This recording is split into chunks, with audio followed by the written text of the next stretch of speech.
বিসমিল্লাহির রহমানির রহিম। আসসালামু আলাইকুম এভরিওয়ান, সবাই কেমন আছেন? আশা করছি সবাই ভালো আছেন। তো এখন আমি বের হয়েছি বাসা থেকে। এটা হচ্ছে একেবারে সন্ধ্যার লগ্নটা। তো এখন সমুদ্র পাড়ে যাওয়ার চিন্তা ভাবনা করতেছি, দেখা যাক কোথায় যাওয়া যায়।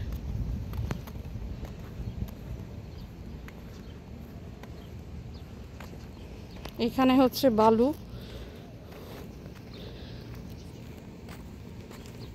মানে এখানে মাটির সাথে আর কি বালু মিক্সার।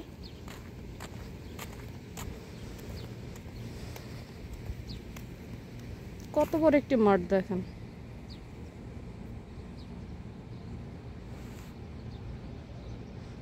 মাটির এরিয়া সর্বনিম্ন হলেও 15-20 বিঘা হবে, বিশাল বড়।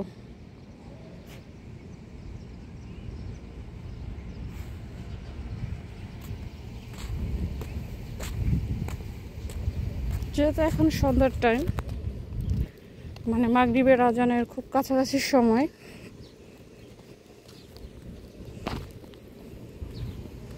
তো এই টাইমিংটা ভালো লাগে।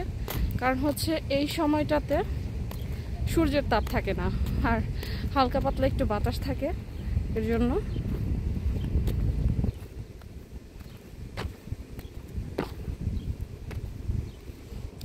মানে সপ্তাহে কম থেকে হলেও 4-5 দিন বের হই এই বিকাল টাইমটাতে। তো অনেক দিন যাবত এই শহরটাতে আসছি। তো এই জায়গাগুলো কেন যেন একেবারে নিজের বাড়ির মতো হয়ে গেছে। একদম নীরব, রাস্তাঘাটে লোকজন নেই, খুব কম আর কি। এই দেশে রাস্তাঘাট মানে জায়গার তুলনায় মানুষের সংখ্যা খুবই কম।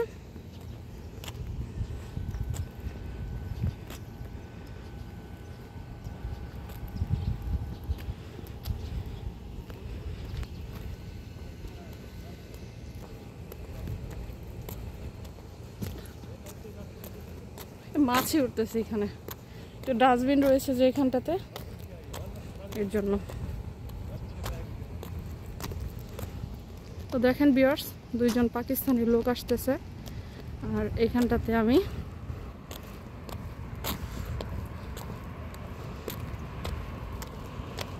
তাতে দেখা যাচ্ছে সূর্য প্রায় ডুবে যাচ্ছে।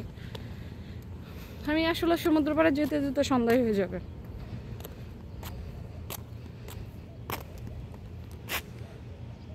মায়ার জালে শহরে আটকে গেছে, বলা চলে একটি মায়ার শহর এখন।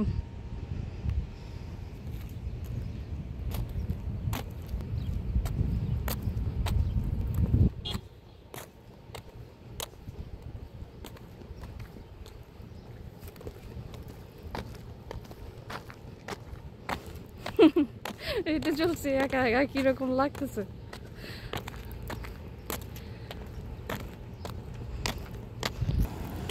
এই যে রাস্তার ধারে যে আপনারা গাছগুলো দেখতে পাচ্ছেন, এই গাছগুলোতে ঘুঘু পাখি রয়েছে।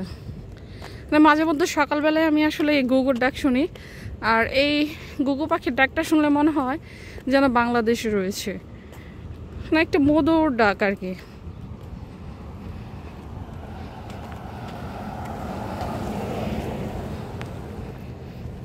এই রাস্তা দিয়ে এই পর্যন্ত যে আমরা, মানে আমি কতদিন যাতায়াত করছি তার কোনো হিসাব নাই।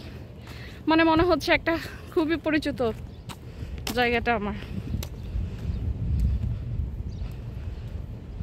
তো সবাই ভালো থাকবেন ভিউয়ার্স। এখন আমি হেঁটে যাচ্ছি কারণ আমার সন্ধ্যা হয়ে যাবে। তো আর বেশি আপনাদের সাথে কথা বলবো না। তো সবাই ভালো থাকবেন, আল্লাহ হাফেজ।